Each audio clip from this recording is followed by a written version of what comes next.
Mister Gauhar जो PTI को represent कर रहे थे, उनका ये कहना है कि तजावीज़ दी गई है इस मीटिंग में, कोई ड्राफ्ट सामने नहीं आया, जबकि मौलाना ये कह रहे हैं कि ड्राफ्ट शेयर किया गया है। आज़म नज़ीर तारड़ साहब भी यही कह रहे हैं कि सबके सामने जो है वो तजावीज़ रखी गई हैं और ड्राफ्ट भी शेयर किया गया और JUI से कहा गया है कि वो भी अपना ड्राफ्ट शेयर करें, तो शायद वो कल आए सामने। अब सिचुएशन ये है सेठी साहब कि बिलावल भुट्टो जरदारी साहब जो फ्रंट से लीड कर रहे हैं आईनी तरमीम के इस मिशन को, वो एक तरफ इतने कॉन्फिडेंस से बात करते हैं कि 2/3 अक्सरियत भी हमारे पास है, ज़मीर पे वोट लेने का ऑप्शन भी मौजूद है, ऐसे लगता है जैसे हाथी निकल गया, सिर्फ दुम बाकी है।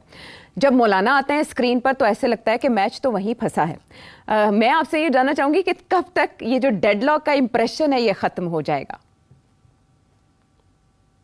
आयशा, आपको याद होना चाहिए कि मैंने इसके बारे में भी तबसरा किया था। मैंने कहा था आखिरी वक्त तक ये सिलसिला चलेगा।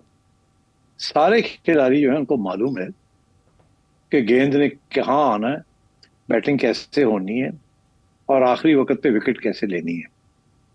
मौलाना को भी पता है, बिलावल को भी पता है, और वो लोग जो चुप हैं उनको भी पता है, सबको पता है। और ये एक गेम खेली जा रही है। उसकी वजह गेम की दो रीजंस हैं। एक तो ये कि पीटीआई को प्लान जो है वो पता ना चले, क्योंकि अगर पीटीआई को प्लान पता चल जाता है जिसके दो पहलू हैं। एक पहलू ये है कि कब होगा, कितने लोग होंगे, कहां से तोड़े जाएंगे, वगैरह वगैरह, और दूसरा ये कि इसके मसवदे के अंदर होगा क्या। क्योंकि देखिए, अगर मसवदे में ऐसी इनकलाबी किस्म की चीजें हैं जिसके साथ वकला तंजीम को भी इकट्ठा किया जा सकता है, तो फिर वो एक सिलसिला बनता है। और अगर उसमें इतनी कोई खतरनाक बात नहीं है और जो छोटी मोटी चीजें ही हैं जिसका ताल्लुक वो जो गवर्नमेंट का मेन ऑब्जेक्टिव है उसके साथ है, तो फिर शायद वकला हजरात भी डिवाइड हो जाए। For example constitutional court, constitutional court supreme court के अंदर भी हो सकता है, सुप्रीम कोर्ट के अलहदा भी हो सकता है। तो अगर अंदर होता है तो वकला हजरात इतना एहतजाज नहीं करेंगे, अगर बाहर होता है तो शायद थोड़ा ज्यादा करें, एंड सो ऑन। तो वो कहते हैं कि उनको कुछ मिल जाएगा एजिटेट करने के लिए, इसलिए ये कंफ्यूजन क्रिएट की जा रही है कि मौलाना जो है वो भी पूरी बात नहीं कर पा रहे। कभी कहते हैं हो गया बात, अब सब मसला हल हो गया है, बस अभी 2-3 चीजें रह गई हैं। कभी कहते हैं कि यार ये तो 9 महीने लगने चाहिए थे इस किस्म की बात। मौलाना जो है वो एंजॉय कर रहे हैं ये सारी पॉपुलैरिटी, जो सारे कैमरास जो है मौलाना की तरफ जिनका रुख हुआ है। तो इसलिए क्यों ना इसको और जितनी देर चलाया जाए। इतनी अटेंशन कब मिलती है मीडिया से। और बात यह है कि पीटीआई का हाल आप देख लीजिए, आप कंफ्यूज्ड साउंड कर रही हैं, मीडिया को समझ नहीं आ रही कि ये जा कहाँ रहा है, होगा नहीं होगा, क्या है क्या नहीं। तो पीटीआई का हाल क्या होगा? उन्हें तो इमरान खान से भी महरूम कर दिया है कि आप उसको कंसल्ट ना कर सके।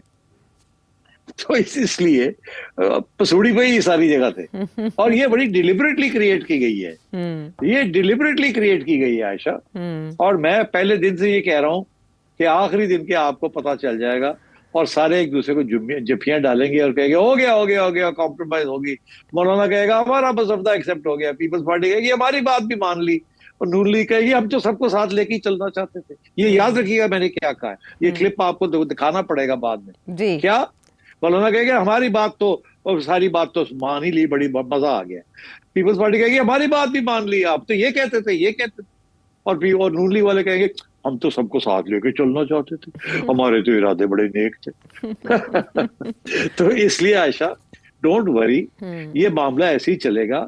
किसी को वो डेट नहीं पता चलेगी, ये डेट बड़ी क्लोजली गार्डेड सीक्रेट होगी।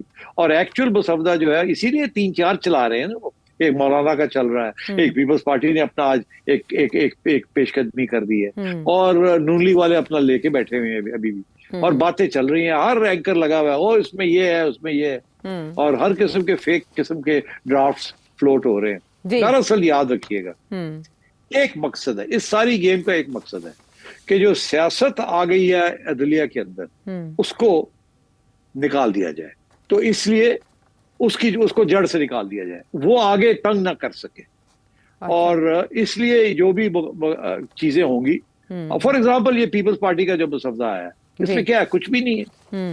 इसमें यह है कि कॉन्स्टिट्यूशनल कोर्ट जब बनेगा तो वो जो सारे क्लॉजेस हैं आइन के अंदर जिसका तल्लक सुप्रीम कोर्ट के साथ है, उनको अमेंड करना पड़ेगा ना, बिकॉज अब एक सुप्रीम कोर्ट के कुछ पावर्स रह जाएंगे, कुछ पावर्स तब्दील हो जाएंगे टू द कॉन्स्टिट्यूशनल कोर्ट। तो वो इसी चीजों की हो रही है, और उसमें कुछ नहीं है। वो जो 2 सफ़े का ड्राफ्ट आपने मुझे भेजा है, उसमें और कुछ भी नहीं है। ये क्लॉज को अमेंड करना है, इसको अमेंड करना है, कोई उसमें कानूनी तौर पर सिर्फ यही है कि ये अब उधर चला जाएगा और ये इधर ही रह जाएगा, एंड सो ऑन।